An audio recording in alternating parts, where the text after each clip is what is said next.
Welcome to Escape to ADK. This is Lynn, and today I'm going to talk about a pest that I've lived with my whole life, and what you can do about them.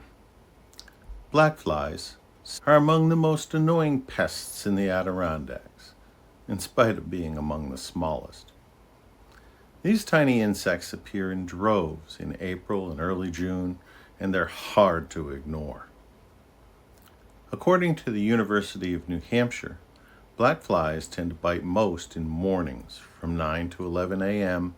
and again in the late afternoon between 4 and 7 p.m. They do not bite at night.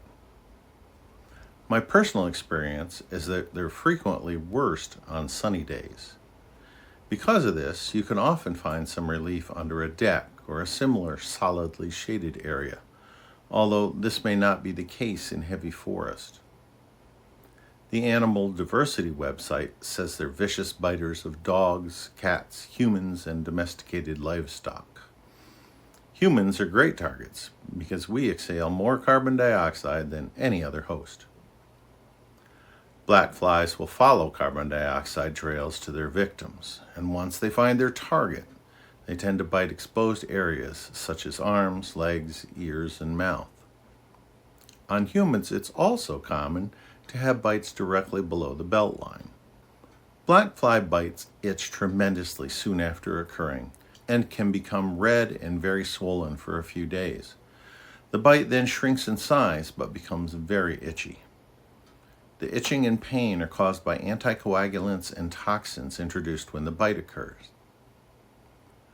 Black flies are attracted to dark colors such as black and navy blue. You can cut down on their attraction to you in spite of the carbon dioxide by wearing light-colored clothing such as white, yellow, or sky blue. If you have dark hair, gather it up under a white hat if possible. Black flies are famous for climbing through any small opening in clothing that they can find.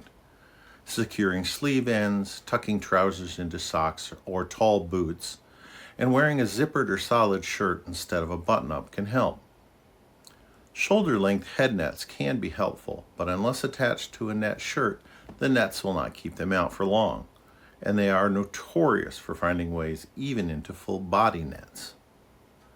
Citronella candles, fogging, and DEET can help. The University of New Hampshire website states that 2 other repellents also work, although not quite as effectively. These are picaridin and IR3535. IR3535 is often incorporated in sunblock and repellent products.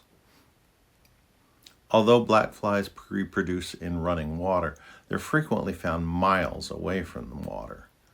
They're strong flyers, and there are many of them, so even removing them from an area by fogging will have only a momentary effect, as others will quickly arrive to replace them. Lakefront properties, particularly on large lakes, often get some level of relief due to breezes off the water. However, black flies tend to breed in the waters near pond and lake outlets, so homes in these areas may actually have a more severe problem. By mid-June, the black flies are mostly gone, so if you're vacationing, one simple avoidance technique is to simply schedule your vacation for July or August.